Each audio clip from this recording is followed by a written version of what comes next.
Hey, what is up guys? It's Lewpac here, back with another Albion Online video, and today we've got a very special video for all of you guys coming up anticipating the free-to-play launch. So we were discussing the free-to-play launch and stuff on the live stream. It's been the topic of a lot of conversation lately, I think, on the live stream and on the YouTube comments. Basically, a lot of people have been coming to the stream and asking, or asking on the YouTube comments. They've been saying, oh, this game is free to play, but you have to have premium. So that means you have to pay money. Now, honestly, if you have a reasonable disposable income, a job and stuff like that, and you join this game on free to play, I would honestly, at least for the first month or two, just buy your premium with real money, right? It's $10 a month or more or less if you buy it in bulk. It means that you don't have to worry about making premium for those first few months while you get your character set up. It supports the game, and honestly the premium system in this game is fair. It's not pay to win. You can obtain it in game, but if it's not a big deal for you, honestly, support the game and just pay for your premium with cash, and then you can just get on with enjoying the most fun aspects of the game and having all the money in game to spend to yourself. That said, a number of people want to know if you can be a pure free-to-play character, as in not spend any money, still maintain premium, and that is why we're doing this challenge today.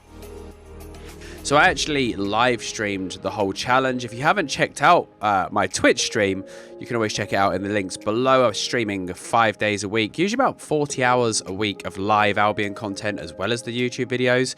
It's definitely very different to the YouTube videos, but well worth checking out. So, the challenge we decided to do was I was going to create a free-to-play account, or a brand new character basically, with no gold, no premium, no nothing.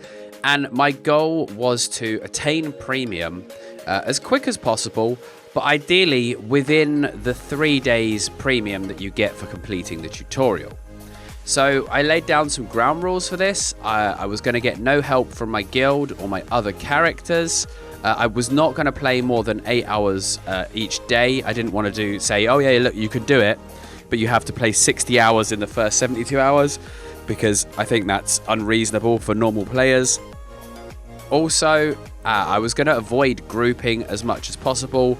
And I didn't want to do anything super advanced or super risky that a new player couldn't do. Do you know what I mean? It's all well and good saying, right, go to the most hostile area of the black zone and, do this thing, if a new player is going to struggle with that. If they're going to get ganked halfway through, or they're not going to be confident in what they're doing, where they're going. I think it's a bit unreasonable to kind of expect that of a new player.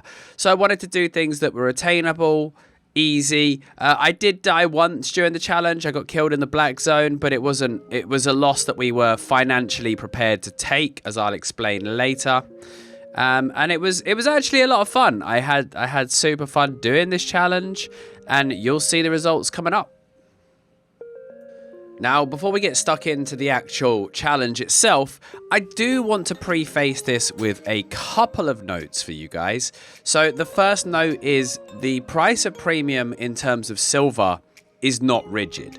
So when I did this challenge, premium was 4.3 million silver for a month of premium. Now, of course, the free-to-play might change the economy slightly.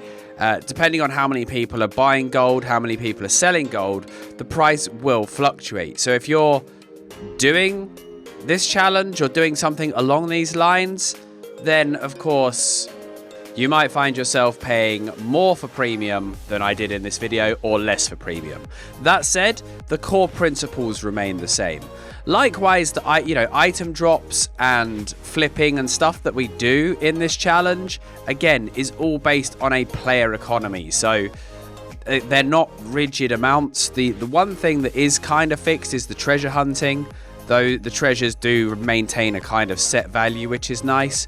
But items, I get a couple of big loot drops during this challenge, and yeah, they might not always be worth as much as I got, or they might be worth much more than I got. So this isn't a do exactly what I did, you will have this exact amount and you will get premium. But this is, this is the methods I use to generate currency. So maybe you get it quicker, maybe you get it slower, who knows? But anyway, I'll let you watch the challenge and decide for yourself what you want to do. Anyway, I hope you enjoyed the video, so let's get on with it. Day 1 of our live stream challenge, we created the new character and set off into the world. Now the tutorial I blitzed through very, very quickly. I've done the tutorial a few times. I actually tested it at one point on the test server to give my feedback on it, and I've actually done it a couple of times since then as well. So the tutorial I breezed through very quickly. Now once I got out of the initial tutorial island and into the starter area, I did go and do the mob mission, which will be given by the royal commander in the first town you encounter. And the reason I did this is because the reward is actually super good. 2 tier 4 sigils at first appear to do nothing for a brand new player, but these actually have a really strong place in the economy because they're used to create royal equipment, and royal equipment right now is at an absolute premium. So what I did from there, I then sold one of my 2 sigils to a buy order, and I put the other one up as a sell order. So I wanted to sell one quickly to generate some money to get me started, and then I wanted to sell the other one at the maximum possible value that I didn't mind waiting a little bit of time for. Now please note, in the starter city, people were buy ordering these sigils for something like 4,000 or 4,400. By running 2 tiles to the actual main city of Bridgewatch, I was able to get 40k for my sigil with the sell order and 22k on the quick sell. Now that is a huge difference for moving 2 tiles. So generally you want to actually be in the proper city as soon as possible because everything achieves its true value, and a lot of traders and unscrupulous people are trying to snipe cheap deals in the starter cities of people that don't know the value of stuff. So as you can see, I actually opted to start in Bridgewatch, or the steppes, which is the desert biome of Albion Online. My plan was to go great axe and leather armor and focus on skinning and making a bit of early money through skinning. So first things first, I had to level up. I tried to level my skinning to tier 3 as quickly as possible and start getting my axes up, which meant I had to unlock the warrior tree and the ranger tree for leather armor and the warrior tree for axes. And just work on getting my skinning up as quick as possible. So we bought with our initial money an ox, some skinning knives and some bits and bobs, all the stuff I would need once I unlocked tier 4 axe, including the axe itself, and worked my way out to the desert hotspot. There I just did mass grinding as much as I could on the leather creatures, skinning absolutely everything, tier 2, tier 3 and flat tier 4 to get myself up to tier 4 leather. Also during this portion of the challenge, I was killing any of the bosses that I saw. So these little roaming mob bosses are always worth killing because they give anything from 1 to sort of 6,000 silver, and they can actually drop some reasonably valuable items if you get lucky. So always kill those, plus the fame helps you level even quicker. Once we hit tier 4, it was time to slap on some skinner's gear and grind some more. Now that we could do enchanted tier 4 because tier 4 skinning was unlocked, I headed out to the tier 5 areas, the yellow and red zones, which have super high enchant rates for tier 4 and tier 5. Obviously we can't kill skin tier 5 mobs, but we can in fact skin the enchanted tier 4. I got super lucky while I was running around. I managed to find some 4.3, plenty of 4.1 and 4.2, which was really good to generate some currency, but I quickly realized this wouldn't give me enough money over time. The real money was in tier 5. So I got back, I refined all the stuff I had gathered so far. Now refining is super important because it gives a big chunk of fame, which helps unlock your adventurers tier. And the higher the adventurers tier is, the bigger bags you can wear, the larger oxes you can ride, the more you can carry, so on and so forth. So refine everything you got. Because I have the 3 days tutorial premium during this challenge, I also was going to use my focus, my crafting focus, on refining my enchanted tier 4.3 leather, because that would be sort of my biggest profit generator during the challenge initially. Now, at this point, I sort of made a decision to spice things up. If you wanted to continue down this path, the way to do it would be just hard push yourself towards tier 5, get tier 5 skinning with learning points as soon as possible. And remember, you will gain 20 learning points per day during the 3 days premium, so you'll get there even quicker than you think. And then as soon as you got tier 5, hit the enchanted areas that I said, the yellow and the red zones, particularly the red zones with 40% enchant rate on tier 5, and you will make your premium money super quickly, because tier 5 enchanted is worth a fortune. It's the bottleneck of the resource economy, and 5.2 and 5.3 are gold mines right now in Albion, and probably will continue to be forever until there's a major resource change. Some other things to note: we sold some of the stuff in Bridgewatch, but what I also did was I ported around naked to the other towns and looked at the prices of materials in towns that didn't have access to leather. So what I was trying to work out is if it was worth my time to run, you know, multiple zones to a different town to sell my stuff for more profit. And if I was going all in on the leather plan, I probably would have done this. I did save some stuff on sell orders to slow sell. I saved some stuff for some refining, and I made plans to transport some other stuff. But at that point, I'd made about 120k-ish, and I decided I was going to head over to Carlion to check out a couple of other ideas I had for my challenge. Once moving to Carlion, we had about 2 hours left of the first day's stream. I think I'd played the character for about 4 hours at that point. I was 7 or 8% of the way to tier 5 gathering, but after dropping off my latest run, I headed over to Carlion and decided to go to the black market with my 100k and start flipping items. So that is as simple as, you know, seeing what's up at the black market. You go to the black market, you check what the black market prices are. The black market will buy items, which are then redistributed into the game as mob drops and chest drops. If you want to know more about the black market, I do have a video all about it on my beginner's guide series.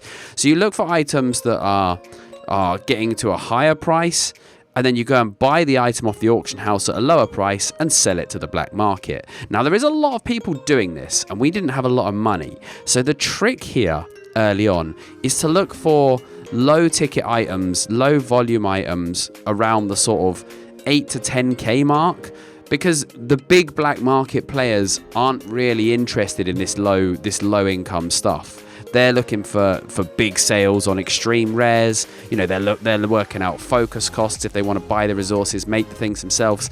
They're looking for, you know, millions and millions of profit, whereas we're just trying to build up a bankroll for premium. So I was searching around sort of the flat 4, the flat 5 kind of equipment. I'll probably make an entire separate video about black market flipping to give you a full in-depth look at it once I've done it some more, because this was actually one of the first times I've ever really messed around with it. So I was as new to it as you guys. I probably had a slight advantage because I know roughly what some things should cost, but honestly, 2 hours of running back and forth from the black market and the auction house, you know, you'll quickly be up to speed with what it is. So I did a few low volume trades. I got really lucky actually with, I believe it was plate armor. There was a buy order on the black market. The black market was buying plate armor tier 5, I think it was knight's armor. It wanted 20 pieces of knight's armor and it was paying 14k a piece.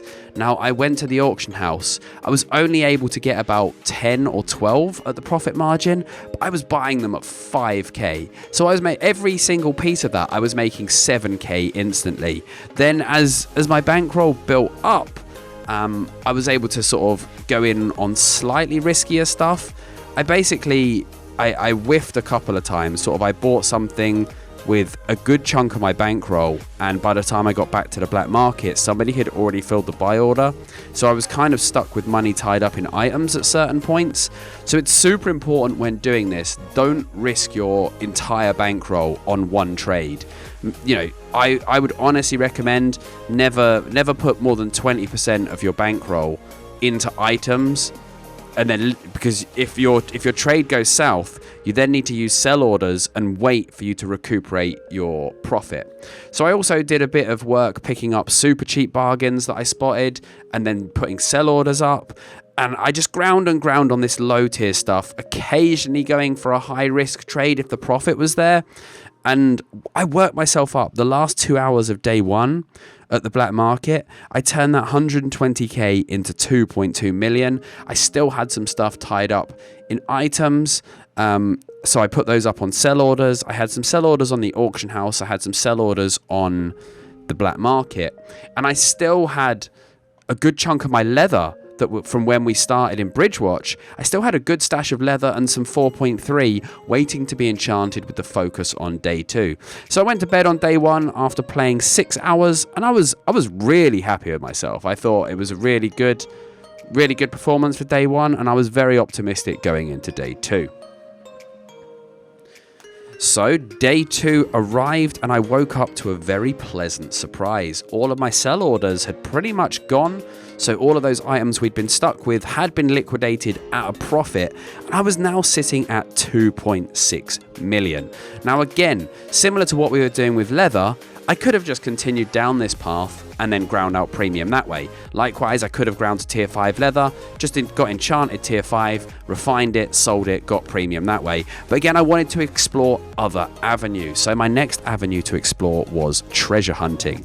I do mention this in my silver making video on YouTube. There's some stuff about treasure hunting there, but basically the premise is there's little hidden caches of treasure disguised around the outlands of Albion. You can break them open and you get a bit of silver, some luxury goods that can be sold in various towns, and random rolls on the item table as well. So we had to gear up to do this.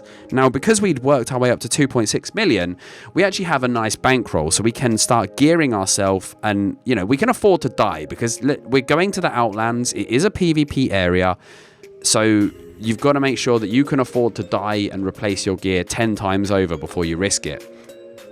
At this point, I couldn't even wear tier 4 armor. I had my tier 4 axe, but I didn't have armor unlocked. So the best thing to do for me was to actually wear my skinning gear. Now, I could have gone to the skinning area as well and maybe doubled up on trying to get some resources while I was there, but the skinning areas in the Outlands tend to be a bit more high traffic. So I actually opted for Anglia, which is the lowest of the Outlands, and I opted for the Highlands biome, which focuses on stone, because it seems to get it's the least appealing to a lot of players, and it seems to get the least passing traffic. So I headed out, I started bashing open treasures. I killed any bosses I saw as well. It's worth noting the bosses here in these Anglia zones will be tier 4, so I have the appropriate Reaver level to kill them. When I was out hunting enchanted resources on day 1 in the tier 5 zones, I did try and tackle a couple of bosses, but because I didn't have tier 5 Reaver, they absolutely stomped me and I had to just run away in the end. But in these tier 4 Outland zones, I can take the bosses even in skinning gear as well as pop the treasures. So we were running around, didn't get too much hostile contact. I did actually get ganked and die once when I moved into the woodland zone a bit later on, but I'd already made 20, 30 times what my gear was worth, so I had no problem dying. I fully expected to die a few times if I got unlucky running into gankers because I didn't have a particularly mobile build. So we opened treasures, gathered money, gathered up luxury goods, sold them back in town, continued to build our bankroll, and I actually got super lucky while I was doing this.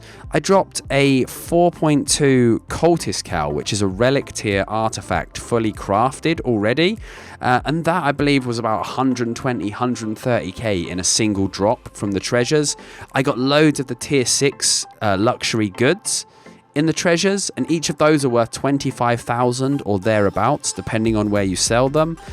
So the money here was really good. Each treasure itself is giving 4 to 6k silver as well, and the bankroll was quickly building up and I was feeling good. So at this point, again, I've said this twice, same with leather, same with the black market, I could have just continued down this route and made my premium. This is another, you can do only one of these things and make your premium, But the reason I went out treasure hunting, because when I woke up on day 2, the black market prices weren't very good because it was early in the morning. There wasn't as many dungeon groups rolling chests and driving up the prices on the black market.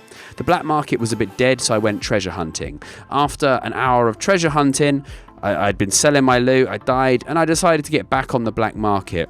So then I kind of alternated between doing black market trades, and then anytime the market dipped or I got a bit fed up with it, I would go to a different biome, do a bit of treasure hunting, do a few circuits of the zone, grab everything I could, check my sell orders, and at that point I kind of just wanted to race to finish the challenge. I kind of, because I'd got so far so quickly, I wanted to finish as quickly as I could.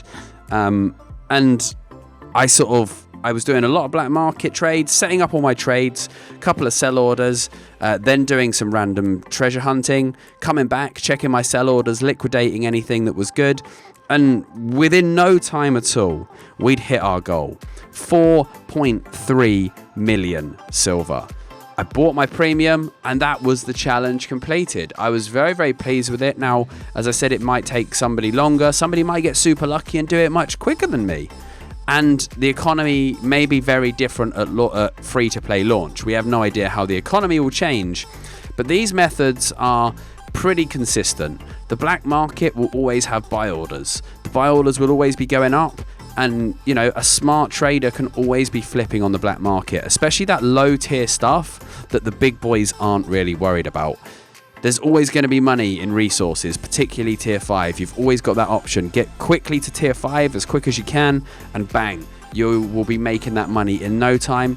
And the luxury goods from hidden treasure caches, those have a fixed value. Those are always worth their value. The value doesn't fluctuate a lot because each one is designed to be sold at a certain city, and it gets its full value at the city, but people will always buy order them for just a few silver less than what it should be going for. So you're always going to make money with those treasures. Final time then for the challenge to be completed was 8 hours and 3 minutes played on this character. Now, I'd set myself the goal of doing 8 hours a day, total of 24 hours over the 3, and I did it in 1/3 of that. Now, I would advise you to build up a bit more bankroll for gear before you buy your premium, but honestly, once you know these methods and once you're doing these things, you'll have no trouble sustaining yourself in the early game. Now, I will leave you with a couple of tips for anyone doing their own sort of free-to-play challenge or trying to be a free-to-play player in Albion and get their premium. Tip number 1 is liquidate everything you can unless you're going to need it imminently. It's very tempting. I dropped a couple of Tomes of Insight during my run here, and it's very tempting to use them for a big XP boost early on. However, you need to be liquidating everything. That silver is super important for progressing as quick as possible. And yeah, as much as you want 10,000 fame, selling it, I think I got sort of 45, 50,000 for the tomes in Bridgewatch on sell orders. Selling it is so much more effective because you need raw currency.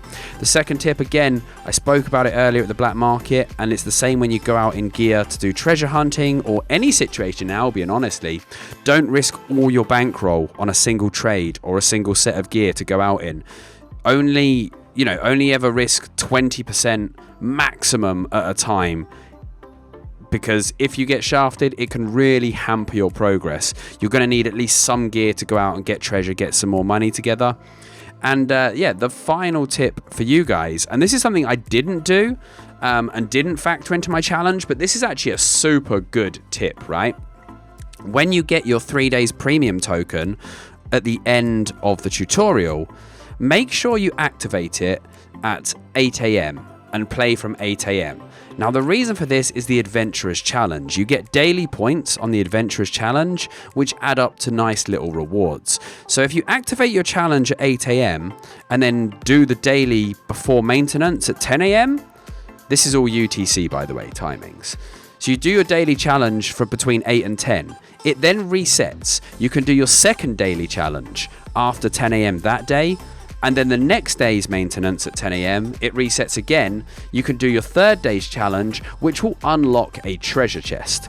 And these loot chests are very, very valuable. They can contain 1 or 2 tomes, rare resources, luxury goods, furniture items. They can contain all sorts of things. And this is just a huge boost for a brand new player.